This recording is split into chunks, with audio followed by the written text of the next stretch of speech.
watching people fixate on this election has been amazing, and watching a lot of reactions has been amazing. You know, if you've watched me for any length of time, you know I despise white saviors. They get nothing right. Even in their strongest attempts, they fail at hitting the home run, and they embarrass every movement that they claim to care about. And you can imagine that throughout the entire election, there were a lot of people, white saviors, trying to get the word on why Kamala is the better option. I would argue some of them were doing a decent job. Some of them were doing a poor job.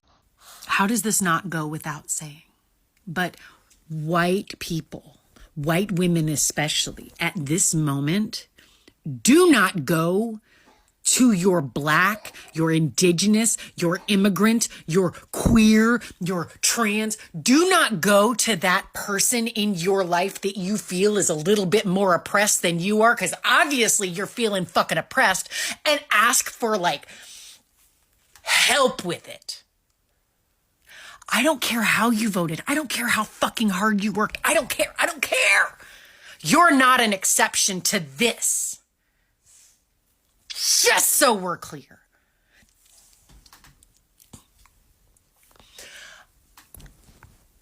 Like,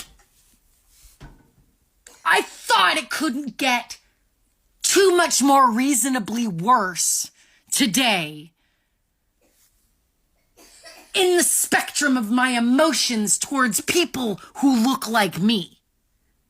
But then you go and do something and totally fucking blow it out of the water. But there was one, I believe he was a man by the name of Dean Withers, somebody who did a bunch of interviews, street interviews. I think he did a Jubilee video where he kind of did embarrass a lot of Trump supporters because those were not the best Trump supporters. And overall, I think he did a pretty good job of trying to educate a bunch of people. Did it work in the long run? Oh, no. But at least he tried, and I could give him a B for effort. But much like me, somebody has to be at fault for why Kamala lost. And you couldn't really pin it on the black men. You are making a strong case for the Latinos. Of course, you're going to go for the white women. But we also need to add the white influencers of the online. And I think the worst response in all of this has been, I do indeed believe that people who make a space for white supremely, I'm going to assume she meant supremacy, or maybe she's just that grammatically impaired, and profit from my experiences should indeed perish. Call me radical, I guess. In case you missed it, I cannot believe I ever befriended such a beta degenerates. I believe you meant to say degenerate. And if you're white and have a problem with what I said, go ahead and choke. Now, let's have a conversation because in case any of you don't know, I am an Afro-American male. And I know that there are many people all across the country and across the world that make money talking about all these different issues, and slow people have it in their mind to say, oh, you shouldn't talk about this because you're not black. That is some logic that nobody's really able to keep up with and be consistent about, because many issues don't pertain to black people, but they always open their mouth. Many people are single and always talking about dating. Many people are fat and always talking about something being skinny. A lot of people are not consistent with that logic.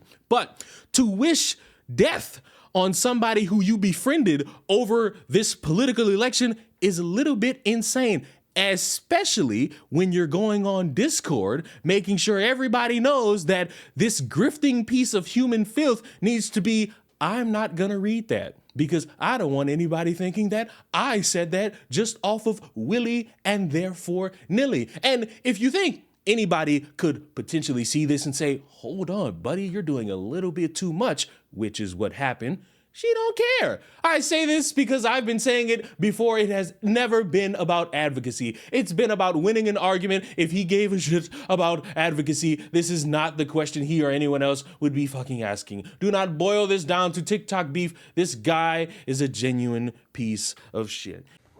Oh. Whoa. Okay. Hey, sorry. Just got to update. So, yeah, the person that called for my death just responded by saying I said what I said. Cope harder. Whoa. Okay. Hey, saw- sorry. So I'm gonna go back. Wow. I'm gonna go back to what I was saying to you. Yeah. Oh boy, it makes me sick. Can't believe I ever considered her a friend. It's actually insane. Anyways, sorry. And I would just like to say, I don't know Dean from a can of shit. I don't know Dean from a can of piss.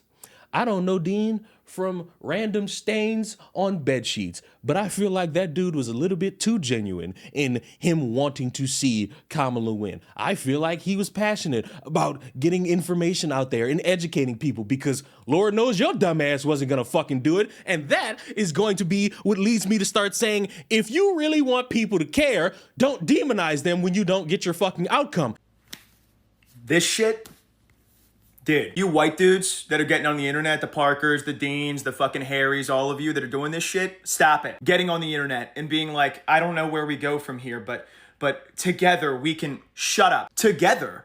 The fuck are you talking about? Don't get it twisted. I am not blaming them for the election results. However, this photo is the most perfect representation of what you guys have been doing. You are literally on live right now monetizing the possible eradication of all of these disenfranchised groups that you claim to care about, while continuing to do what you've done this entire election cycle. All you fake fucking activists that get on Jubilee and platform white supremacists, the Deans of the world that get on fucking Sneeko and Aiden Ross's stream to go debate Nick fucking Fuentes. I'm not saying that it's intentional. I'm not saying that they lost the election for us. I am saying it's fucking insane. And it shows, like, once again, that white people will just fucking miss the point entirely. We'll just miss the point and then profit off it. I'm sorry to break it to anybody who's either cheering or sad right now in regards to the election. Trump won. And to be honest, he wiped that lady fucking nose. Why? Because of another picture going around to see that, hey, all of you people bitching online, you don't really matter as much as compared to the rest of the fucking country. Yes, you could get millions of likes. Yes, you could get millions of views. Yes, you could get millions of comments. But if you're not actually going outside of this goddamn phone and actually taking the time to talk to people outside and informing them and educating them, you're not really gonna get the outcome you fucking want. You're not really gonna get the thing that you wanted as the end result. Why? Because you're too chicken shit to actually deal with your low self-esteem and actually go outside and speak to people. Go to rallies, go to conventions, go to where people need to know more information about these candidates. And maybe, just maybe, she could have lost by 10 because let's be honest, Joy Reid said the only reason he won is because of those evil white supremacists. And to sit there and think you are rational, to wish death on somebody because they got on TikTok and continued to do what he's been doing the whole time, which is Discord, TikTok, YouTube debates, you're fucking stupid, you're inept, and you're a little bit behind. So congratulations. No one's gonna care in the future the next time you get on TikTok and bitch about your life or bitch about something you claim to care about because you wish death on somebody who was going about it business or another day as usual. Great job. You're so helpful. You're so intact. And you spread a positive message about how we need to start caring about people like you, which won't work because they're going to look at you and say, fuck you. You wish death on somebody because the internet, where you posted all this shit, doesn't forget when you do dumb shit.